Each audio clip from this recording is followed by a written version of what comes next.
তাকে বলা হয় সংগ্রামী, নির্বাসন থেকে ফিরে আসা এক নায়ক। তবে গোয়েন্দা জগতের অন্ধকার করিডোরে বিএনপির সাবেক সংসদ সদস্য ও প্রবীণ রাজনীতিবিদ সালাউদ্দিন আহমেদের জন্য ব্যবহৃত হয় ভিন্ন এক নাম। বছরের পর বছর এদেশের সাধারণ মানুষকে শোনানো হয়েছে এক করুণ গল্প। সালাউদ্দিন আহমেদ নিখোঁজ হয়েছিলেন। পরে ভারতে পাগলের মতো ঘুরে বেড়ানো অবস্থায় তাকে পাওয়া যায়। এরপর দেশে ফিরতে আইনি জটিলতা মিলিয়ে দীর্ঘ লড়াই করেছেন বিএনপির এই নেতা।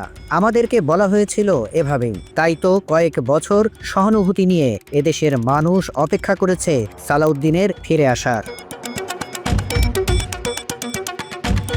কিন্তু আমাদের হাতে আসা প্রমাণ ইঙ্গিত দিচ্ছে আমরা কোনো দেশপ্রেমিক, সংগ্রামী কিংবা ভুক্তভোগীর জন্য অপেক্ষা করছিলাম না। আমরা অপেক্ষা করছিলাম একজন অ্যাসেটের জন্য।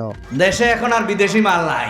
গুপ্তচর দুনিয়ায় একজন এজেন্টকে লুকিয়ে রাখার সবচেয়ে নিরাপদ জায়গা বাংকার নয়, বরং একটি আদালত। ভারতে বছরের পর বছর ধরে চলা আইনি অনিশ্চয়তা সালাউদ্দিন আহমেদের জন্য কোনো শাস্তি ছিল না, সেটি ছিল এক ধরনের নিশ্চিত বসবাস। গোয়েন্দা বিশ্লেষকদের মতে ভারতের পাহাড়ি শহর শিলংয়ে সালাউদ্দিনের দীর্ঘ অবস্থান ছিল একটি পরিকল্পিত বিরতিকাল। কারণ লক্ষ্য করার মতো বিষয়, ভারতে আটক থাকা অবস্থাতেই বিএনপির স্থায়ী কমিটিতে তিনি জায়গা পান। এরপরই জনমনে প্রশ্ন ওঠে, সালাউদ্দিনের এই পদ কি দলের প্রতি আনুগত্যের পুরস্কার, নাকি কোনো বিদেশি শক্তির প্রতি সহযোগিতার প্রতিদান? প্রশ্ন উঠতে পারে, শিলংয়ে আপ্যায়ন করার জন্য কেন সালাউদ্দিনকেই বেছে নেওয়া হলো? কারণ ডিপ স্টেট সবসময় দুর্বলতা খোঁজে, আর সালাউদ্দিন আহমেদের অতীত সেই সুযোগটি করে দেয়। 2008 সালে 1 কোটি টাকা ঘুষ নেওয়ার অভিযোগে দুর্নীতির মামলায় 7 বছরের সাজা হয় বিএনপির এই নেতার। সালাউদ্দিনের আর্থিক দুর্বলতাকেই টার্গেট করে ভারতীয় গোয়েন্দা সংস্থা। সালাউদ্দিন ভারতে থাকা অবস্থায় বিএনপি দাবি করে হাসপাতালে অসুস্থ হয়ে ভর্তি ছিলেন এই নেতা।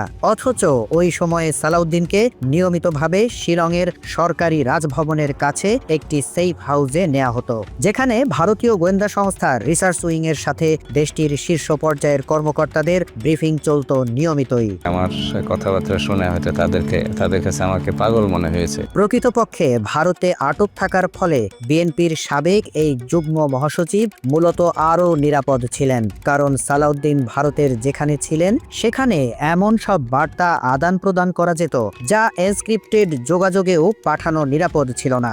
আসলে তিনি কোনো বন্দী ছিলেন না, তিনি ছিলেন শুধু একটি বার্তা বহনের মাধ্যম।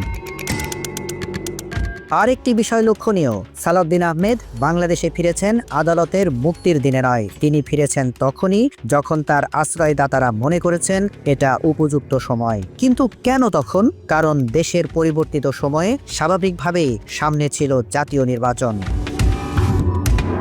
বিভিন্ন সূত্রের দাবি, বিএনপির স্থায়ী কমিটিতে তার ভূমিকা এখন আর শুধুই নীতি নির্ধারণে থেমে নেই। মূলত দলে কে জায়গা পাবে আর কে পাবে না তার পুরোটাই ঠিক করেন সালাউদ্দিন।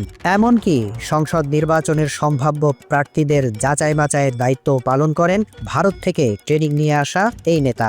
সেই সুযোগে এবারের নির্বাচনে বিএনপির মধ্যে ভারতীয় আধিপত্য বিরোধীদের নীরবে মনোনয়ন বঞ্চিত করেছে সালাউদ্দিন। প্রাধান্য দিয়েছেন ভারত প্রেমীদের।